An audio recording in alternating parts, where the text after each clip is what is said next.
El Día de los Muertos es parte de la identidad mexicana, mientras que en otras partes del mundo el 2 de noviembre es una fecha marcada por la tristeza. En México es un día lleno de color, de celebración por la vida, con un núcleo muy claro: la familia. Según la tradición mexicana, es un día de reencuentro con los difuntos, con nuestros antepasados, que regresan a la tierra por un día. Soy Norma de Kaizen Spanish y esta es una historia de Latinoamérica para aprender español.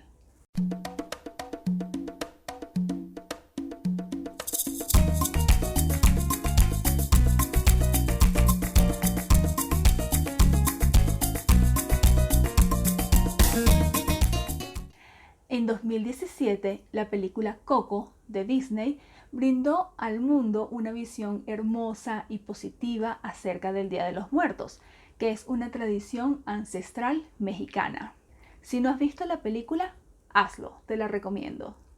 Tras la llegada de los españoles a América y la imposición del catolicismo a los pueblos prehispánicos, en México esta fiesta adquirió un tinte particular porque era alegre, bulliciosa, desordenada.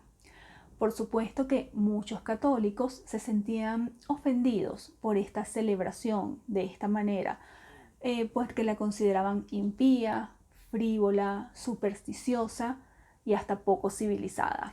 ¿Por qué en México la celebración del Día de los Muertos adquirió este carácter festivo? Para entenderlo, debemos retroceder a la Mesoamérica prehispánica, donde las prácticas para celebrar la vida de los difuntos eran comunes en las comunidades indígenas desde hace más de 3000 años. Mesoamérica es una región del continente americano definida por una misma cultura, que comprende la mitad meridional de México, los territorios de Guatemala, El Salvador, Belice, Honduras, el occidente de Nicaragua y Costa Rica, y que en el período precolombino albergaba grandes civilizaciones. Algunos de estos pueblos mesoamericanos organizaban fiestas para guiar a los muertos en su recorrido al Mictlán, que es el inframundo de la mitología mexica. Según el Gran Diccionario Nahual, Mictlán significa infierno, aunque algunos otros lo traducen como lugar de los muertos o la casa definitiva. Sin embargo, la conquista no logró ni opacar ni minimizar el sentir real de los pueblos originarios de México. Es muy llamativo que las lápidas y los altares del Día de los Muertos se decoran con una flor de color amarillo muy intenso o anaranjada que se llama cempasúchil, que también es conocida como la flor de los muertos. La tradición dice que los mexicas comenzaron a decorar las tumbas con estas flores porque creían que guardaban el calor del sol y era una manera de ayudar a los difuntos a regresar a la tierra ese día.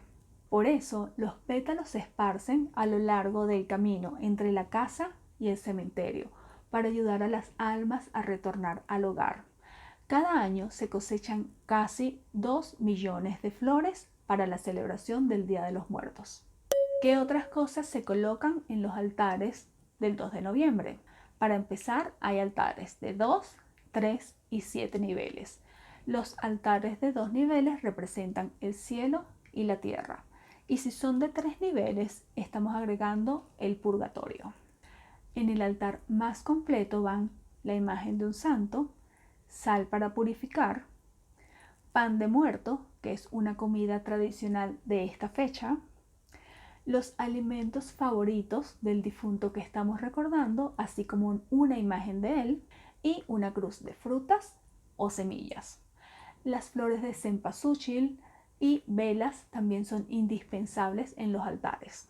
También suelen colocarse calaveritas de azúcar, que es otro plato tradicional de esta fecha, además de decorar con papel picado y algo de alcohol.